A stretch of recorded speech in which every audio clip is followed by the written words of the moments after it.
பேரு ஜாலிஷா. நான் கன்னியாகுமரியிலேருந்து வரேன். நான் காரைக்குடியில வந்து இன்ஜினியரிங் படிச்சுட்டு இருந்தேன். எங்களுக்கு அப்போ அந்த நேரத்துல வந்து நான் முதல்வன்ல வந்து அந்த அப்டேட்ல இருக்க நெறைய கோர்சஸ் வந்து சொல்லிக் குடுத்துட்டு இருந்தாங்க. அது எங்களுக்கு ரொம்ப யூஸ்ஃபுல்லா இருந்தது. கடைசி ஃபைனல் இயர்ல வந்து இப்படி ஃபாரின் இன்டர்ன்ஷிப் இருக்குதுன்னு சொல்லியிருந்தாங்க எங்க ஸ்டாஃப்ஸ் எல்லாரும். நான் வந்து அதுக்கு அப்ளை பண்ணேன். ஓகே நமக்கு கிடைச்சதுன்னா நம்ம கண்டிப்பா போலான்னு. ஸோ அது மாதிரி எங்களுக்கு வந்து ஜப்பான் போக ஆப்பர்ச்சுனிட்டி கிடைச்சது.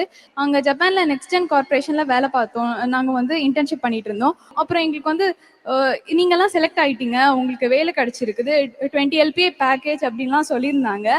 ஸோ உதயநிதி சார் கையில இருந்து நாங்கள் வந்து எங்களோட ஆஃபர் லெட்டர் வாங்கியிருந்தோம். நான் வந்து ஜாப்பனீஸ் படிச்சுட்டு இருக்கேன். அப்படியே வந்து டெக்னிக்கல் ட்ரைனிங்கும் எங்களுக்கு கொடுத்துட்டு இருக்காங்க. எங்க வீட்டுல நானும் அக்காவும் மட்டும்தான். அப்பா எப்பவுமே சொல்லுவாங்க, ஓகே உங்க 2 பேருக்கும் கல்யாணம் பண்ணா அதுதான் ஓகே எனக்கு அதோட முடிஞ்சுது அப்படின்னு சொல்லுவாங்க. இல்ல நானும் வந்து உங்களை பாத்துக்க முடியும் அப்படின்னு நான் சொல்லுவேன்.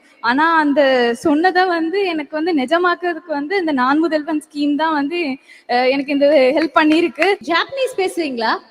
こんにちは皆さん。私は去年12月タマナル政府のおかげで日本に行ってインターンシップしました。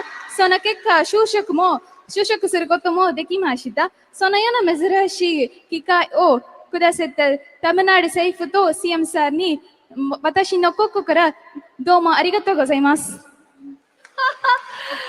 I think அரசு பள்ளியோட மாணவியோட வெற்றிங்க இது. ஜாப்பனீஸ் மொழியில இன்னைக்கு நம்ம சிஎம்க்கும் நம்மளுடைய அரசாங்கத்துக்கும் நன்றி தானே சொன்னீங்க? ஆமா, ஐ கெஸ் அதுதான் எனக்கு புரிஞ்சிருச்சு.